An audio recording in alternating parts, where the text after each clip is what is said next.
Hello दोस्तों, नमस्कार। एक बार फिर से मेरे यूट्यूब चैनल पर आपका स्वागत है। आशा करता हूं कि आप सभी लोग बढ़िया होंगे। तो आज का हमारा टॉपिक क्या है? इष्टतम मुद्रा क्षेत्र और इष्टतम मुद्रा क्षेत्र के सिद्धांत, जो कि इस बार के लिए हमारे नेट एग्ज़ाम के लिए काफ़ी इम्पोर्टेंट है। और मेरी जो आगे मैं जो आगे वाली क्लास बनाने वाला हूँ वो होगी नया व्यापार सिद्धांत, न्यू ट्रेड थ्योरी, जहाँ से हमारे नेट एग्जाम में 2 बार पहले से ही क्वेश्चन आ चुके हैं और इस बार भी आने की पूरी संभावना है। तो आप चैनल को जल्दी से सब्सक्राइब करें और हम अपना टॉपिक शुरू करते हैं। तो इष्टतम मुद्रा क्षेत्र क्या होता है? तो इष्टतम मुद्रा क्षेत्र का तात्पर्य ऐसे देशों के समूह से जिन्होंने अपनी मुद्राओं को एक स्थिर विनिमय दर प्रणाली द्वारा स्थायी रूप से जोड़ दिया है। यानी इष्टतम मुद्रा क्षेत्र में जो देश शामिल होते हैं उनकी मुद्रा आपस में स्थिर विनिमय दर द्वारा जुड़ी होती है, परंतु बाकी जो देश इष्टतम मुद्रा क्षेत्र में शामिल नहीं होते हैं उनके साथ इन देशों की मुद्राएं लचीली विनिमय दर से जुड़ी होती है। जैसे यूरोपीय देशों का समूह यूरो से जुड़ा होता है। यानी इष्टतम मुद्रा क्षेत्र में क्या होता है?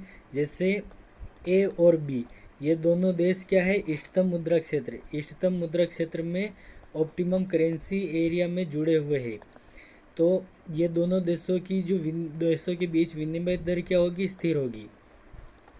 इन दोनों देशों के बीच विनिमय दर स्थिर होगी। लेकिन बाकी दुनिया, जिसमें देश क्या है?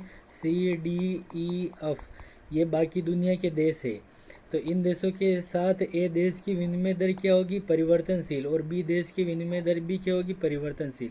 और इन्होंने क्या बनाया हुआ है? इष्टतम मुद्रा क्षेत्र, ऑप्टिमम करेंसी एरिया बनाया हुआ है। तो इन दोनों के बीच विनिमय दर स्थिर रहेगी।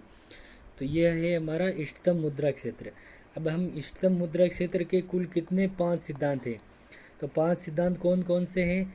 मंडल का साधन गतिशीलता सिद्धांत जो किसने दिया? मंडल ने। मैकिनन का खुली अर्थव्यवस्था सिद्धांत, कैनन का वस्तु विविधीकरण सिद्धांत, मैग्निफिको का स्फीति की प्रवृत्ति सिद्धांत और वुड का लागत लाभ सिद्धांत। तो हमारा ये जो पांचों इष्टतम मुद्रा क्षेत्र के सिद्धांत है, इनके नाम भी काफ़ी इम्पोर्टेंट है। एक क्रोनोलॉजी से संबंधित क्वेश्चन यहाँ से बनता है कि जैसे साधन गतिशीलता सिद्धांत किसने दिया? तो रॉबर्ट मंडल ने। खुली अर्थव्यवस्था सिद्धांत किसने दिया? तो मैकिनन ने। वस्तु विविधीकरण सिद्धांत किसने दिया? तो कैनन ने। तो ऐसे करके क्वेश्चन बन सकता है। तो ये नाम भी आपको अच्छे से रट लेना है, क्योंकि यहाँ से भी क्वेश्चन बन सकता है। तो हमारा पहला सिद्धांत क्या है? मंडल का साधन गतिशीलता सिद्धांत, मंडल्स फैक्टर मोबिलिटी थ्योरी। इसका प्रतिपादन किसने किया? रॉबर्ट मंडल ने। और मंडल के अनुसार इष्टतम मुद्रा क्षेत्र वह क्षेत्र है जो पूर्ण रोजगार तथा भुगतान से संतुलन के रूप में आंतरिक एवं बाहरी संतुलन में स्वतः तालमेल लाता है। तो मंडल के अनुसार इष्टतम मुद्रा क्षेत्र क्या है? जो आंतरिक और बाहरी संतुलन में स्वतः तालमेल लाता है। आंतरिक संतुलन का तात्पर्य क्या है? पूर्ण रोजगार। और बाहरी संतुलन यानी भुगतान शेष में संतुलन। तो ये दोनों क्या? इष्टतम मुद्रा क्षेत्र में ये दोनों आप अपने आप ही संतुलित हो जाते हैं।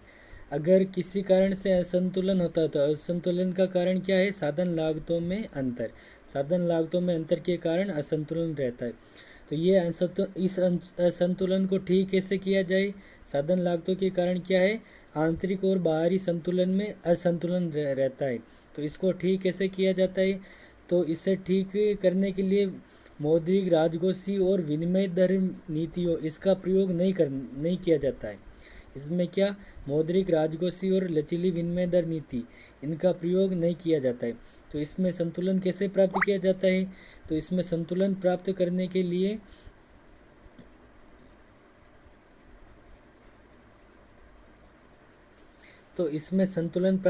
के लिए क्या होता है कि साधन की क्षेत्रों के बीच में क्या होती है? साधनों की गतिशीलता होती है। तो साधनों की गतिशीलता किधर से किधर होती है? जहाँ पर गरीबी ज़्यादा होगी, जहाँ पर बेरोजगारी ज़्यादा होगी, वहाँ से कम बेरोजगारी वाले क्षेत्रों की ओर साधन गतिशील होंगे। तो मैं आपको ये एक बार वापस समझा देता हूँ कि साधन गतिशीलता सिद्धांत किसने दिया? रॉबर्ट रॉबर्ट मंडल। और मंडल के अनुसार क्या होगा कि आंतरिक और बाहरी संतुलन में स्वतः तालमेल बना रहेगा। जैसे ये दो देश है ए और बी, तो इन दोनों देशों के बीच में आंतरिक और इन दोनों देशों ने क्या बनाया, ऑप्टिमम करेंसी एरिया बनाया है। तो इन दोनों देशों के बीच में आंतरिक और बाहरी संतुलन में स्वतः तालमेल रहेगा। और अगर किसी कारण से असंतुलन है तो उसका कारण क्या है, साधन लागतों में अंतर। क्या है, साधन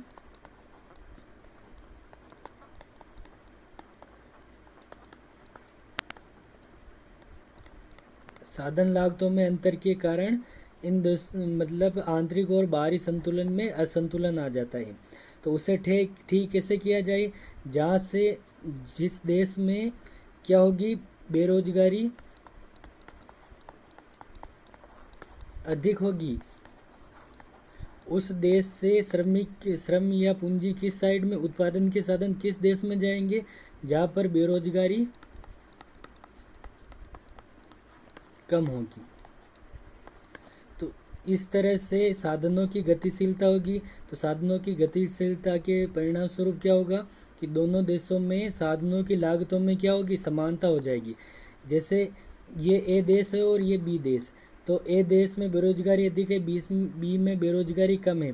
तो ए देश से बी देश में क्या होगी, साधनों की गतिशीलता होगी, जिसके परिणाम स्वरूप क्या होगा कि बी देश में साधनों की लागत क्या होगी, कम होगी, क्योंकि श्रमिक बढ़ रहे हैं, रोजगार के साधन बढ़ रहे, मतलब उत्पादन के साधन बढ़ रहे हैं बी देश में। तो बी देश में क्या होगी, साधनों की लागतें कम होगी और ए देश में साधनों की लागतें बढ़ जाएगी।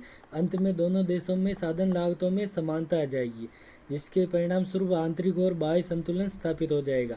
तो इसमें क्या, मौद्रिक, राजकोषीय और किसी भी प्रकार की विनिमय दरों में परिवर्तन करने की जरूरत नहीं होती, इसमें स्वतः तालमेल आ जाता है। तो ये था हमारा मंडल का साधन गतिशीलता सिद्धांत। अब हमारा दूसरा सिद्धांत है मैककिनन का खुली अर्थव्यवस्था सिद्धांत। तो मैककिनन का खुली अर्थव्यवस्था सिद्धांत ये क्या कहता है, मैककिनन ने इष्टतम मुद्रा क्षेत्र में आंतरिक कीमत स्थिरता तथा खुली अर्थव्यवस्था के महत्व पर बल दिया। तो मैककिनन के अनुसार इष्टतम मुद्रा क्षेत्र में क्या होना चाहिए कि देश की आंतरिक कीमत क्या होनी चाहिए, स्थिर होनी चाहिए, और अर्थव्यवस्था क्या होनी चाहिए, खुली होनी चाहिए। यह पहली लाइन काफ़ी इम्पोर्टेंट है, ये ध्यान रखना है। और इष्टतम मुद्रा क्षेत्र इसके सदस्य देशों के लिए तब लाभकारी होता है, तो ये परिस्थितियाँ दे रखी है जब इष्टतम मुद्रा क्षेत्र इसके सदस्यों के लिए लाभकारी होता है। तो इसमें पहला पॉइंट क्या है, उसकी अर्थव्यवस्था खुली हो। तो हमने पहली लाइन में भी यही पढ़ी कि इष्टतम मुद्रा क्षेत्र में क्या होना चाहिए, अर्थव्यवस्था खुली होनी चाहिए, और व्यापार की जा रही वस्तुओं का व्यापार न की जा रही वस्तुओं के साथ अनुपात उच्च हो, यानी देश अधिक से अधिक व्यापार करे। विदेशी व्यापार का जीएनपी के साथ अनुपात उच्च हो, यानी इसका अर्थ भी, इसका मतलब, दोनों का मतलब यही है कि देश का व्यापार अधिक से अधिक मात्रा में हो।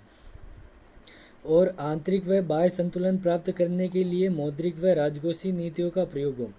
तो हमारा पहला जो सिद्धांत था मंडल का, उसमें तो क्या आंतरिक और बाह्य संतुलन में स्वतः तालमेल हो रहा था, पर लेकिन इसमें क्या आंतरिक और बाह्य संतुलन प्राप्त करने के लिए मौद्रिक और राजकोषीय नीतियों के प्रयोग की सलाह दी गई। और इसमें भी विनिमय दर में क्या होनी चाहिए, स्थिरता होनी चाहिए, विनिमय दर में स्थिरता होनी चाहिए, विनिमय दर में स्थिरता होनी चाहिए। तो यह था हमारा मैककिनन का खुली अर्थव्यवस्था सिद्धांत। अब हमारा तीसरा सिद्धांत है केनन का वस्तु विविधीकरण सिद्धांत। तो केनन क्या बताते हैं कि इष्टतम मुद्रा क्षेत्र उन देशों के लिए अधिक व्यवहारिक होगा जहां कम खुली परंतु अधिक विविधीकृत अर्थव्यवस्था हो। तो हमारा दूसरा सिद्धांत है, उसमें तो क्या खुली अर्थव्यवस्था की बात कही गई, जबकि इसमें क्या अर्थव्यवस्था कम खुली होनी चाहिए। और इसमें क्या होनी चाहिए, दूसरी बात कि अर्थव्यवस्था अधिक विविधीकृत हो। अधिक विविधीकृत का क्या तात्पर्य है कि अर्थव्यवस्था में अधिक से अधिक तरह की, अलग अलग तरह की वस्तुओं का उत्पादन होना चाहिए, जैसे कि ए बी सी डी और भी ज़्यादा से ज़्यादा मात्रा में उत्पादन हो, ज़्यादा से ज़्यादा प्रकार की वस्तुओं का उत्पादन होना चाहिए।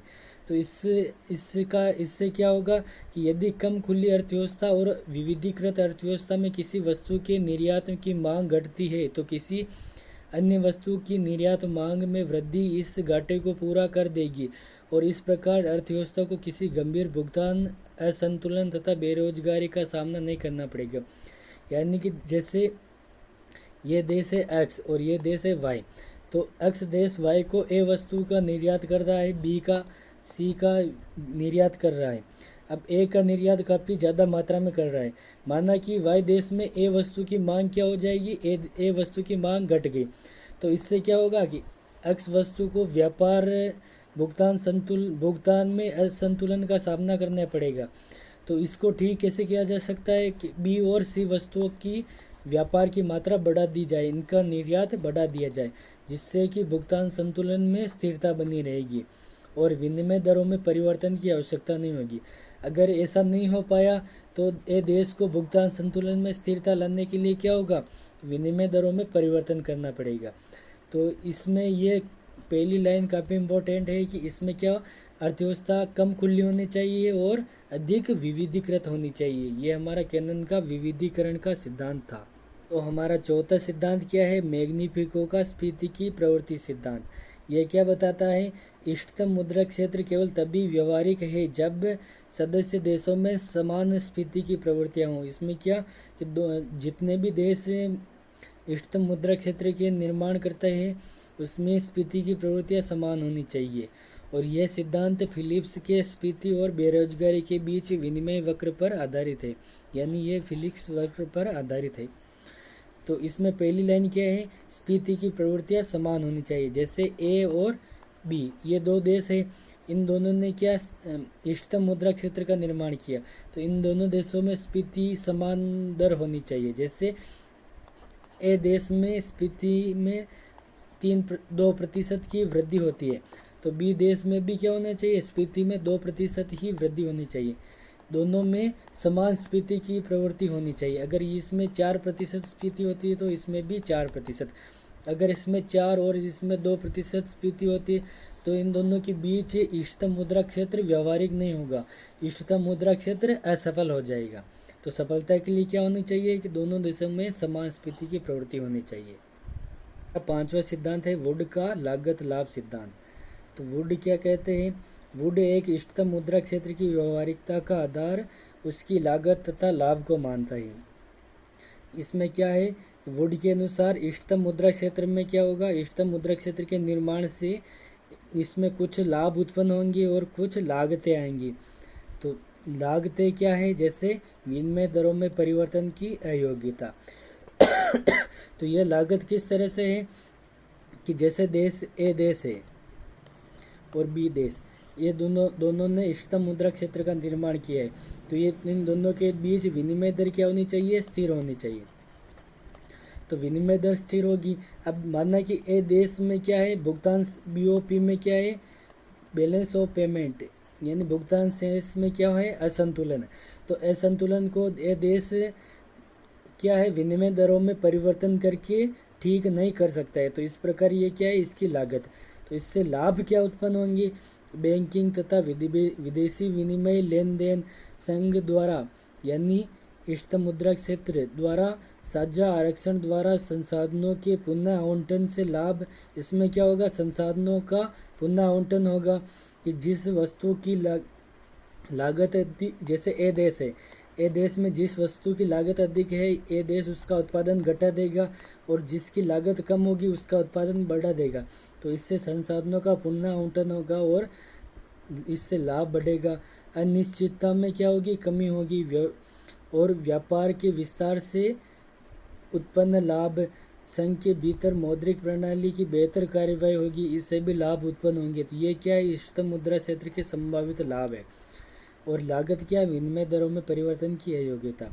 तो इसमें क्या होगा कि इष्टतम मुद्रा क्षेत्र तब ही व्यावहारिक होगा जब इसके जो लाभ हो वो लागतों से क्या होने चाहिए, अधिक होने चाहिए।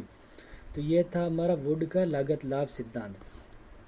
तो ये हमारे इष्टतम मुद्रा क्षेत्र के 5 सिद्धांत हैं और काफ़ी इम्पोर्टेंट है। यहाँ से क्वेश्चन आने की इस बार नेट एग्जाम में ज़्यादा संभावना है। और हमारा जो अगला वीडियो आने वाला है वो क्या होगा, न्यू ट्रेड थ्योरी यानी नया व्यापार सिद्धांत, जहाँ से 2 बार हमारे पहले से नेट एग्जाम में क्वेश्चन आ चुके हैं। और ये टॉपिक कम लोग ही पढ़ाते हैं, यूट्यूब पर या किसी भी कोर्स में देख लो। तो हमारे चैनल को जल्दी से सब्सक्राइब कर लो अगर आपने अभी तक सब्सक्राइब नहीं किया है तो।